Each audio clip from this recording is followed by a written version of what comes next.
അസ്സലാമു അലൈക്കും. എന്താണ് സുഖല്ലേ? റാഷിയാണ്. മാഷാ അല്ലാഹ്, മക്കത്തെ അതിമനോഹരമായ ഒരു കാഴ്ച കാണിച്ചു തരാം. ഹജ്ജിന്റെ സമയത്തൊക്കെ അങ്ങനെ പാൽ കടലായിട്ട് നിൽക്കണ മിനയും അതുപോലെ കല്ലെറിയണ ജമറാത്തുകളും ഞാൻ കാണിച്ചു തരാം. മാഷാ അല്ലാഹ്, നല്ല ഭംഗിയുള്ള അതൊക്കെ ഹജ്ജിന് ഇങ്ങനെ വരണം. റബ്ബ് നമുക്കൊക്കെ ഹജ്ജിന് വരാനുള്ള തോഫീക്ക് നൽകട്ടെ. മാഷാ അല്ലാഹ്, ഓരോ മിനയുടെ ടെന്റുകളാണ് ഈ കാണുന്നതൊക്കെ.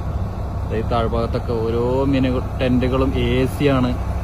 ഉള്ളത്തിലും സൗകര്യമുള്ള മാഷാ അല്ലാഹ് അടിപൊളി നല്ല രസമുള്ളൊരു കാഴ്ചയാണ്. അതേപോലെ തന്നെ അപ്പുറത്ത് ജമറാത്തുകൾ ഞാൻ കാണിച്ചു തരാം. കല്ലെറിയണേ നല്ല അടിപൊളി ഒരു കാഴ്ചയാണ്. നല്ലൊരു സൈറ്റ് കിട്ടിയപ്പോൾ ഞാനവിടെ ഇങ്ങനെ വണ്ടി നിർത്തിയിട്ടൊന്ന് ഇങ്ങനെ കാണിച്ചു തരാമെന്ന് വിചാരിച്ചു.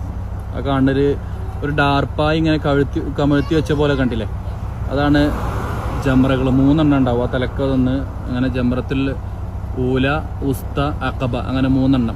പിന്നെ അവിടെ ആ ഒരു റൗണ്ടിൽ കാണുന്നത് അത് ഹെലിപാഡാണ്. ഇവിടെ കാണുന്ന ഒരു 3 റൗണ്ട് കണ്ടില്ലേ, അതൊക്കെ ഈ കല്ലെറിയാൻ പോകാനുള്ള ലിഫ്റ്റുകളും കോണികളും സൗകര്യങ്ങളൊക്കെയാണ്. പക്ഷെ അത് എന്തായാലും നല്ല രസമാണ്. ഹജ്ജിന്റെ സമയത്ത് ഇവിടെ ഇങ്ങനെ നിന്ന് കഴിഞ്ഞാണ്ടല്ലോ, അതായത് വെള്ള കളറല്ലാത്തൊരു കളർ ഉണ്ടാവുമല്ലോ. മാഷാ അല്ലാഹ്, നല്ല ഭംഗിയുള്ളൊരു കാഴ്ചയൊക്കെ ഹജ്ജിന്റെ ഒക്കെ സമയത്ത്. പടച്ചോനെ നമുക്ക് എല്ലാവർക്കും ഹജ്ജിന് വരാനുള്ള ഭാഗ്യം നൽകട്ടെ.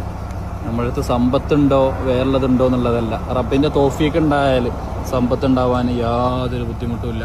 മാഷാ അല്ലാഹ്, ഈ കാണുന്നതാണ് മസ്ജിദുൽ ഖൈഫ്.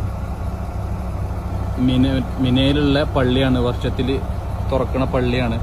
ഏകദേശം 70ഓളം സഹാബാക്കള് ഇവിടെ പിന്നെ അന്തി ഇറങ്ങുന്നുണ്ടെന്നൊക്കെ ചരിത്രങ്ങൾ കാണാം. മാഷാ അല്ലാഹ്, എന്തായാലും ഈ പാൽക്കടലാകുന്ന സമയത്ത് നമുക്കും അതിലൊരാളായിട്ട് ഹജ്ജിന് വരാനുള്ള തൗഫീക്ക് പടച്ച് നമുക്ക് എല്ലാവർക്കും നൽകട്ടെ. ആമീൻ യാ റബ്ബൽ ആലമീൻ.